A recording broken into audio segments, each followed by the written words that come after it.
അപ്പോൾ ഇത് വെച്ചാൽ എങ്ങനെ ഉണ്ടാവും എന്നുള്ളത് ജസ്റ്റ് ഞാനൊന്ന് കാണിച്ചു തരാം നിങ്ങൾക്ക്. ഇതിൻ്റെ പകരം നമുക്ക് വേണമെങ്കിൽ പേളോ അതുപോലെ തന്നെ സ്റ്റോണുകളുണ്ടാവും.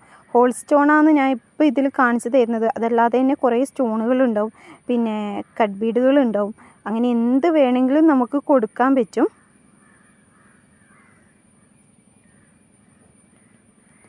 കഴുത്തിലിടുമ്പോൾ ഒന്നും കൂടെ എടുത്ത് കാണിക്കും. ഇങ്ങനെ കൊടുക്കുകയാണെങ്കിൽ ഒന്നും കൂടെ എടുത്ത് കാണിക്കും.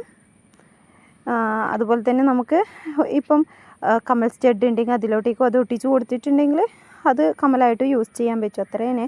അപ്പം നമുക്ക് നെക്സ്റ്റ് നോക്കാം. നെക്സ്റ്റ് നമ്മൾ വാച്ചാണ് ചെയ്യുന്നത്. വാച്ച് നമുക്ക് വേണമെങ്കിൽ നമ്മൾ നേരത്തെ എങ്ങനെയാണ് ഇപ്പം ജംഗ്രിങ്സ് കോർത്തെടുത്തതിൻ്റെ പകരം നമ്മൾ ഈ വാച്ചിൻ്റെ ബേസ് കോർത്തെടുക്കുന്നു. അതിൻ്റെ ശേഷം നമുക്ക് വേണമെങ്കിൽ നേരത്തെ നമ്മൾ ചെയ്തെടുത്ത പോലെ തന്നെ ഫ്ലവർ ആക്കിയിട്ട് വേണമെങ്കിൽ ചെയ്തെടുക്കാം. അതല്ലെങ്കിൽ ഇതുപോലെ ഞാനിപ്പം ഇതേപോലെ പേളിങ്ങനെ കോർത്തെടുക്കും മാത്രമാണ് ചെയ്യുന്നത്. അപ്പോൾ അങ്ങനെ വേണമെങ്കിൽ അങ്ങനെയും ചെയ്തെടുക്കും. ഇപ്പോൾ പേളിങ്ങനെ ഒരു ഭാഗത്ത്, ഇതിപ്പോൾ പേള് നിങ്ങൾക്ക് നമ്മൾ ഈ ഒരു ഭാഗത്ത് കൊടുക്കുന്ന പോലെ തന്നെ നമുക്ക് വേണമെങ്കിൽ രണ്ട് ഭാഗത്തും പേളാക്കിയിട്ട് വേണമെങ്കിൽ അങ്ങനെയും കൊടുക്കാം.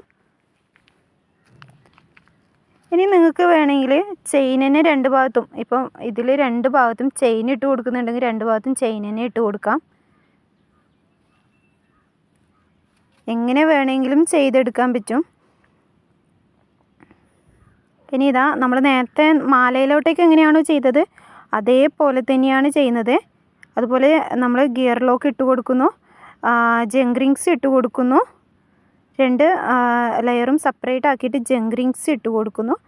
വീണ്ടും ഗിയർ ലോക്ക് ഇട്ട് കൊടുക്കുന്നു, ടൈറ്റ് ചെയ്ത് കൊടുക്കുന്നു, എൻഡ് ഭാഗം കട്ട് ചെയ്ത് കൊടുക്കുന്നു. ഇത്ര തന്നെ വരുന്നുള്ളൂ.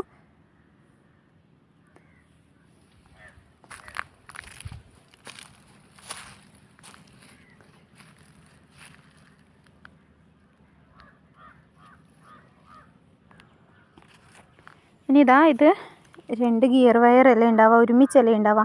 അത് വേറെ വേറെ തന്നെ ആക്കിയിട്ട് കൊടുക്കുക.